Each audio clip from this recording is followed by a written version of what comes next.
Hello, welcome back, and thank you for subscribing. Now, picture this.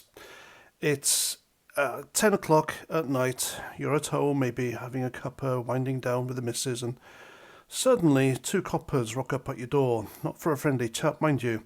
Not to ask if you've seen their lost panda car. No, they've come to arrest you. And for what, you ask? Murder? Robbery? Nah. For a meme. A sodding meme. Welcome to Britain.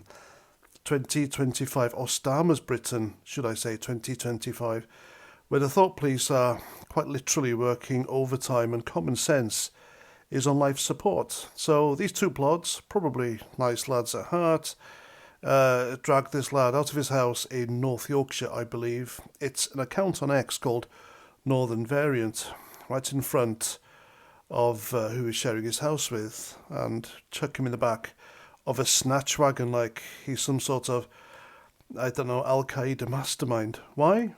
Because he posted an anti-Hamas meme. You know, Hamas, that lovely bunch of freedom fighters who'd rather blow themselves up than sit down for a civilized chat. Yeah, that's Hamas. Apparently poking fun at them is a bigger crime than, well, actual terrorism. Who knew? Now here's the thing.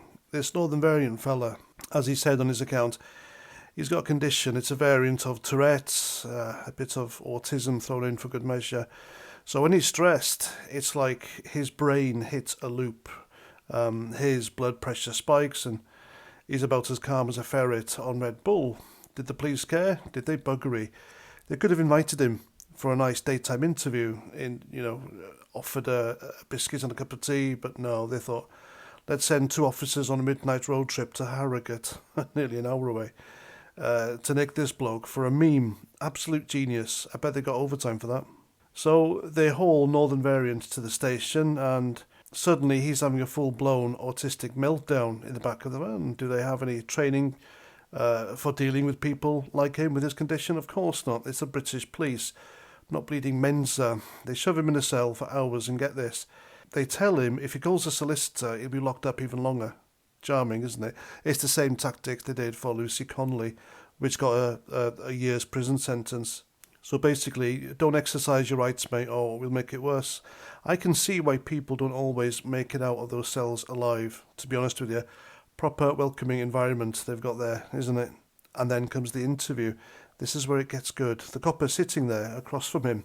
Nice enough fella, probably coaches his kids' football team for weekends, has no idea what Hamas is. He's sitting there explaining to a serving police officer that Hamas is a terrorist group, the ones who've been lobbying rockets at Israel since the dawn of time. He's got no clue. He might as well have been explaining quantum physics to a goldfish. This, ladies and gents, is what Hannah Arendt meant by the banality of evil.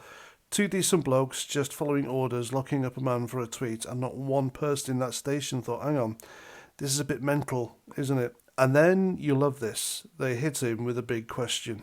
Do you know who Tommy Robinson is? I'm sorry, what? Are we playing 6 degrees of Kevin Bacon now? Apparently Tommy Bloody Robinson posted this meme first, and that's somehow relevant to him being dragged out of his home like he's Pablo Escobar. Guilt by association, isn't it? I didn't realise memes came with a family tree. What's next? Do you know your mate Dave retweeted a cat video in 2017? That's a 5-year stretch, sunshine. Look, I get it, the police have a tough job, but when you're sending officers on a late night jaunt to arrest someone for a meme, an anti-Hamas meme no less, you've lost the plot, haven't you? This isn't law enforcement, it's a clown show with handcuffs, and the fact that they got no process for dealing with autistic people, no understanding of basic geopolitics, and no qualms about threatening to keep you quiet about your rights. That's not just incompetence, that's a system that's forgotten what it's for. So here's my message to the powers that be. If you're going to arrest people for memes, at least know what you're arresting them for, and maybe, just maybe, invest in some training so your officers don't treat a medical condition like it's a personal insult, because right now, you're not protecting the public, you're just bullying them. And if you're going to lock someone up for taking a swipe at Hamas, at least have the decency to know who they are. Otherwise, you're not just wasting this fella's time, you're wasting everyone's. Over and out.